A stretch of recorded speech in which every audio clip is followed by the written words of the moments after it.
നമ്മുടെ ദിലീപ് അണ്ണൻ അങ്ങനെ ഒരു പുതിയ പടത്തിലൂടെ വരാൻ പോവാണ്. ഭ ഭ ഭ ഭ ഭ ഭ ഭരണിയുടെ 2 ഭ പിന്നെ ബലൂണിന്റെ 1 ഭ അത് ചേർന്ന ഭ ഭ ഭ ഭ ഭ ഭ. ഇത് സിനിമ തിയേറ്ററിൽ ടിക്കറ്റ് എടുക്കാൻ ചെല്ലുമ്പോ എങ്ങനെ പറയാവോ എല്ലാവരും? എന്തായാലും കൗണ്ടറിൽ ഇരിക്കുന്ന ആള് ചോദിക്കും ഏത് പടം ചോദിക്കുമ്പോ ബ ബ ബ ബ ബ ബ ബ ബ. ദിലീപേട്ടന്റെ പടം അങ്ങനെ ആയിരിക്കും കൂടുതൽ പേര് പറയാൻ ചാൻസ് കൂടുതൽ. അപ്പൊ അങ്ങനെ ഒരു പടം വരാനിരിക്കുന്നു. ആ പടത്തിൽ വാളയാർ പരമശിവം ഇല്ലേ, പരമശിവം നമ്മുടെ റൺവേ കണ്ട ആ ഒരു പടത്തിന്റെ ഒക്കെ ഒരു ലുക്കൊക്കെ ഇടക്ക് ഇങ്ങനെ ഇപ്പൊ ടീസർ പുറത്തു വന്നപ്പോ എനിക്ക് തോന്നിയിരുന്നു. അപ്പൊ ആ പടം പുറത്തു വരാൻ വേണ്ടിയിട്ട് എല്ലാവരും ഇങ്ങനെ കാത്തിരിക്കുകയാണ്. വാളയാർ പരമശിവത്തിന് അത്രയേറെ കേരള ജനത ഏറ്റെടുത്തൊരു സംഭവം. അപ്പൊ എന്താണ് ഈ ഭ ഭ എന്ന് വെച്ച് കഴിഞ്ഞാൽ ഭയ ഭക്തി ബഹുമാനം.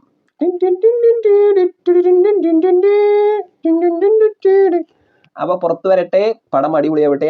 Okay okay okay, bye by.